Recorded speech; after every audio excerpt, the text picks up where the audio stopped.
I'm a 911 operator. I work the graveyard shift, 11 p.m. to 7 a.m. You hear a lot of things in this job.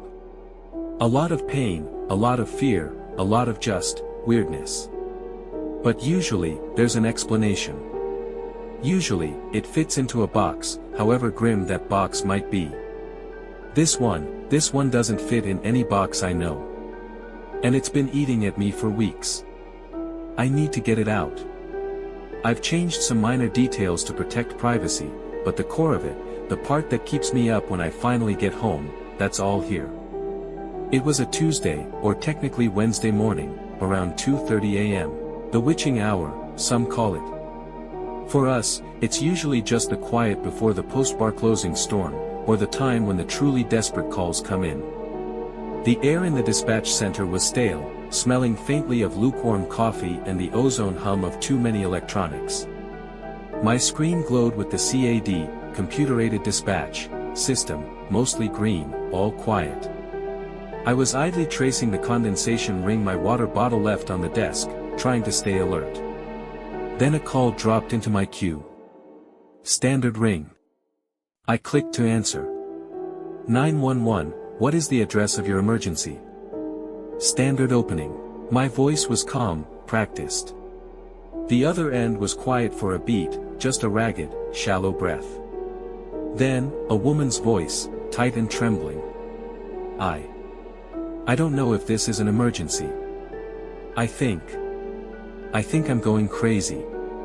Not an uncommon start, especially at this hour. Loneliness, paranoia, sometimes undiagnosed mental health issues. Okay, ma'am, can you tell me what's happening? And I still need your address so I know where you are. Yes, of course. It's 1427, Hawthorne Lane. Her voice was thin. My name is, well, that doesn't matter right now, does it? I typed the address into the system. Popped up clean. Residential. Okay, 1427, Hawthorne Lane. Got it. Tell me what's going on, ma'am. There's someone in my wardrobe. My internal, check-a-box system clicked. Possible home invasion. Or, again, paranoia. Someone in your wardrobe? Are you sure? Have you seen them? No, not seen. Heard. She took a shaky breath. It started about an hour ago. A knocking sound. From inside my bedroom wardrobe. A knocking sound. I prompted, keeping my tone even. Could it be pipes? An animal in the walls? The usual rationalizations. No, it's not like that. It's deliberate. Like someone tapping to get out. I thought I was dreaming, or just hearing things. You know, old house sounds. But it kept happening. Tap, tap, tap, tap. She mimicked it, and even through the phone line, the distinct rhythm was unsettling. Are you alone in the house, ma'am? Yes. Completely alone. My husband, he passed away last year. Her voice hitched a little on that. I made a mental note. Grief can do strange things to the mind. I'm very sorry for your loss, ma'am. I said, genuinely. This knocking, did you try to investigate it? I was too scared at first. I just lay in bed, pulling the covers up. But it wouldn't stop. It just kept going. So, eventually, I got up. I turned on the light. I went to the wardrobe. Her breathing was getting faster. I could hear the faint rustle of fabric, like she was wringing her hands or clutching her clothes. And what happened when you got to the wardrobe, ma'am? The knocking stopped when I got close, and then I heard a voice. Her voice dropped to a whisper. A little boy's voice. It said, "Help me. Please, help me. I'm trapped." A chill, faint but definite, traced its way down my spine. This was different. A boy's voice. From inside the wardrobe? Yes. He sounded so scared. He said his daddy put him in there and he can't get out. Okay. This was escalating. A child's voice claiming to be trapped by his father. This had moved past old house sounds. But still, the details were odd. A child just appearing in a wardrobe. Ma'am, did you open the wardrobe door? Yes. As soon as he said that, I threw it open. I was expecting. I don't know what I was expecting. But there was nothing there. Her voice cracked with a mixture of fear and confusion. Just my clothes. Shoes on the floor.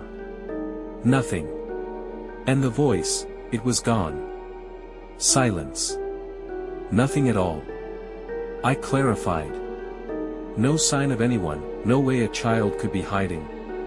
No. It's not a deep wardrobe. You'd see. I even pushed clothes aside. It was empty. I thought. I must have imagined it. The stress, being alone. And what happened then? I asked, leaning forward slightly. My other hand was hovering over the dispatch button, but I needed more. This felt off. Not like a prank. Prank callers usually have a different energy, a smugness or a forced panic. This woman sounded genuinely terrified and bewildered. I was so relieved, but also so confused. I stood there for a minute, trying to catch my breath. Then I closed the wardrobe door. She paused, and I could hear a sharp intake of air. And the second it latched, the knocking started again. Louder this time. And the little boy's voice. Please. Don't leave me in here. He'll be angry if he finds out I was talking. Her voice broke into a sob. I don't know what to do. I'm so scared. Is it a ghost? Am I losing my mind? But it sounds so real. I took a slow breath myself. My skepticism was warring with a growing sense of unease. The sequence of events was bizarre, but her terror felt authentic. Okay, ma'am. Stay on the line with me. You're in your bedroom now. No, I ran out. I'm in the living room. I locked the bedroom door. But I can still faintly hear it. The knocking. Is the wardrobe in your master bedroom? Yes, the big one. Oh God, he's talking again. Her voice was hushed, urgent. He's saying his dad locked him in because he was a bad boy. He said his dad gets really mad and hurts him sometimes. That was it. That specific detail, the abuse allegation. Whether this was a delusion, a ghost, or something else entirely, if there was even a fraction of a chance a child was in danger, we had to act. My fingers flew across the keyboard, initiating a dispatch for a welfare check, possibly a child endangerment situation. I coded it high priority. Ma'am, I'm sending officers to your location right now, okay? They're going to check this out. I need you to stay on the phone with me. They're coming. Oh, thank God. Thank you. Relief flooded her voice, but the undercurrent of terror remained. He's crying now. The little boy. He's saying his dad told him if he made any noise, he'd be in for it. He says he's scared of the dark. I relayed the additional information to the responding units. Caller states she can hear a child's voice from a wardrobe, claiming his father locked him in and abuses him. Child is reportedly scared and crying. The dispatcher on the radio acknowledged. Units en route. ETA 6 minutes. 6 minutes can feel like an eternity on a call like this. I tried to keep her talking, to keep her grounded. Ma'am, what's your name? It's Eleanor. Eleanor Vance. Okay, Eleanor. The officers are on their way. Are you somewhere you feel safe right now? I'm in the living room, like I said. I have the door locked. But the sound, it's like it's getting clearer, even from here. Or maybe I'm just listening harder. She paused. He's saying. Daddy says I shouldn't talk to strangers. But you're not a stranger if you're helping, are you? My blood ran cold. The innocence of that, juxtaposed with the implied threat, it was deeply disturbing. Are you talking to him? I asked her. No, it's just, I can hear him so clearly, I don't know how he is talking to me from upstairs, it's just like he can hear me talking to you. Maybe I shouldn't have came down, maybe I should go back to the room. No, Eleanor, stay where you are. You're helping. And we're helping too. Wait for the dispatch please. I could hear her quiet, fearful breathing. I focused on the CAD screen, watching the little car icons representing the patrol units crawl across the map towards Hawthorne Lane.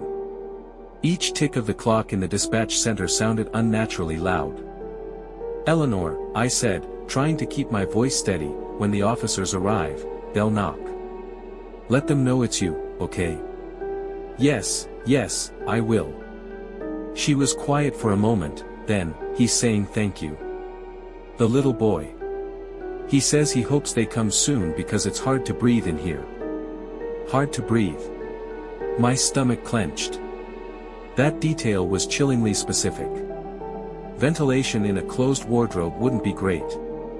They're almost there, Eleanor. Just a couple more minutes. Unit 214, show us on scene at 1427 Hawthorne. The voice of Officer Miller crackled through my headset. Copy that, 214. Caller is Eleanor Vance, should be expecting you. She's in the living room, reports hearing a child in a wardrobe in the master bedroom. 10 to 4, Central. I relayed this to Eleanor. They're there, Eleanor. They're at your door. Oh, thank heavens. I heard a faint shuffling sound, as if she was getting up. Then, nothing for a few seconds. I expected to hear her talking to the officers, the sound of a door opening. Instead, Officer Miller's voice came back on the radio, sounding puzzled. Central, we have a male subject at the door. Advises he's the homeowner. My brow furrowed. A male subject? Ask him if Eleanor Vance is present. Or if there's any female resident. A brief pause. Central, negative. Male states he lives here alone with his son. Says there's no Eleanor Vance here, no female resident at all. A cold dread, far deeper than before, began to spread through me. I looked at the address on my screen. 1427, Hawthorne Lane. Confirmed. Eleanor. I said into the phone. Eleanor, are you there? The officers are saying a man answered the door. They say there's no woman there. Her voice came back, faint and laced with utter confusion. What? No, that's impossible. I'm here. This is my house. I'm looking out the living room window. I can see the patrol car. Unit 214, I said, my voice tight. Caller on the line insists she is inside the residence, states she can see your vehicle. This was getting stranger by the second. Central, the male subject is adamant. He's looking pretty confused himself, says no one else should be here. Miller sounded wary. Says his name is Arthur Collins. He's got ID. Eleanor, I pressed, what does this man look like? The one at the door. I can't see him clearly from here. Just his shape. Her voice was trembling violently now. But this is my house. I've lived here for 20 years. My husband, Robert, we bought it together. 214, the caller's name is Eleanor Vance. She says her late husband was Robert. Does the name Vance mean anything to Mr. Collins? I waited, listening to the silence on Eleanor's end, then Miller's response. Central, Mr. Collins says he bought this house 3 years ago. From an estate sale. Previous owner was deceased. A Robert Vance. My heart hammered against my ribs. Estate sale, previous owner deceased. Robert Vance. That meant. Eleanor Vance. Eleanor? I said softly. The officer said Mr. Collins bought the house 3 years ago, from the estate of a Robert Vance. Eleanor, your husband's name was Robert, you said. There was a long, drawn-out silence on her end. Just the sound of her breathing, growing more ragged, more panicked. It sounded like she was hyperventilating. Eleanor, can you hear me? Then, a choked sound. No, no, that can't be right. Robert, he passed last year. Not 3 years ago. I was with him. Her voice was dissolving into confusion and fear. This is my home. This was spiraling out of my control, out of any recognizable scenario. But the child was still the priority. Unit 214, I said, pushing down my own disorientation. Regardless of the caller's status, the initial report was a child trapped in a wardrobe, possibly abused. Mr. Collins states he has a son. You need to verify the welfare of that child. 10-4, Central. Mr. Collins confirms he has a 7-year-old son, says his name is Leo. Says he's asleep upstairs. Ask him if you can see the boy, just to confirm he's okay, given the nature of the call we received. There was a pause. I could hear Miller talking to Collins, muffled. Then Miller came back on. Central, subject is refusing. Says the boy is fine, doesn't want him woken up. He's getting a bit agitated. Eleanor, I whispered into my phone, are you still there? A faint, broken sound, like a gasp. I don't understand what's happening. 214, reiterate that due to the specifics of the call, we need to see the child. It's a welfare check. My training kicked in. We had cause. More muffled conversation, then Miller's voice, sharper now. Central, subject is becoming uncooperative. Denying access. He's raising his voice. Then, a sudden change in his tone. Hold on. Central, did you hear that? Hear what? 214. A sound. From upstairs. Faint, like a cry. Or a thump. My gut twisted. Eleanor, I said quickly, the wardrobe you heard the knocking from, which room is it in? The master bedroom, she whispered. Upstairs. At the end of the hall. 214, the original report specified the master bedroom wardrobe, upstairs. Did you hear the sound from that direction? Affirmative, Central. Definitely from upstairs. Subject is now trying to block the doorway. Partner is moving to restrain. The line with Eleanor was still open. I could hear her ragged, panicked gasps. It was like listening to someone drowning. Then, chaos erupted on the radio. Shouting. Sir, step aside. Police. Don't resist. Sounds of a struggle. My own pulse was roaring in my ears. I gripped the phone tighter. Central, we're making entry to check on the child. Officer Miller's voice, strained. Subject is non-compliant. I heard footsteps pounding on the radio feed, officers moving quickly. Upstairs. Check the bedrooms. Eleanor was making soft, whimpering sounds now. They're in my house, but they can't see me. Robert, what's happening to me, Robert? 214, status. I demanded. Checking rooms. Master bedroom at the end of the hall. Doors closed, a pause, then, it's locked. Eleanor, was your bedroom door locked when you left it? Yes, I locked it, she stammered. 214, caller states she locked that door. Okay, Central. We're announcing, then forcing if no response. I heard them call out, police. Occupant, open the door. Silence. Then a thud, another. The sound of a door splintering. We're in. Miller shouted. Wardrobe, it's closed. Oh God. Central, we found him. Child in the wardrobe. He's alive, conscious, but terrified. Small boy, matches the description. A wave of dizzying relief washed over me, so strong it almost buckled me. He was real. The boy was real. They got to him. Arthur Collins was now in deep, deep trouble. But then the other part of it crashed back in. Eleanor. Eleanor. I said, my voice hoarse. They found him. The little boy, Leo. He's safe. They have him. Her response was a broken whisper, almost inaudible. Leo, his name is Leo. He was real. Yes, Eleanor, he was real. But, the officers, they still don't see you. Mr. Collins says you're not there. Eleanor, where are you in the house right now? A long, shaky sigh. I was in the living room. By the window. But, when they came in, they walked right past me. Right through where I was standing. Her voice was filled with a dawning, unutterable horror. They didn't see me. He didn't see me.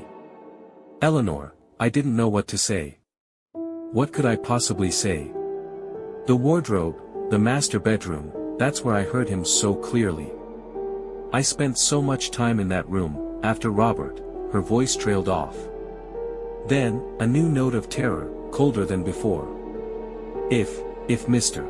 Collins bought the house 3 years ago, from Robert's estate, and Robert died, then, when did I die? The question hung in the air, chilling me to the bone. I had no answer. My dispatcher's manual had no protocol for this. I don't feel anything, she whispered, her voice sounding distant now, frayed. It's like I'm fading. 214, status. I demanded. Checking rooms. Master bedroom at the end of the hall. Doors closed, a pause, then, it's locked. Eleanor, was your bedroom door locked when you left it? Yes, I locked it, she stammered. 214, caller states she locked that door. Okay, Central. We're announcing, then forcing if no response. I heard them call out, police. Occupant, open the door. Silence. Then a thud, another. The sound of a door splintering.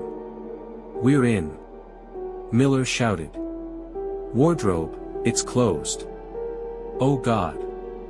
Central, we found him. Child in the wardrobe. He's alive, conscious, but terrified. Small boy, matches the description.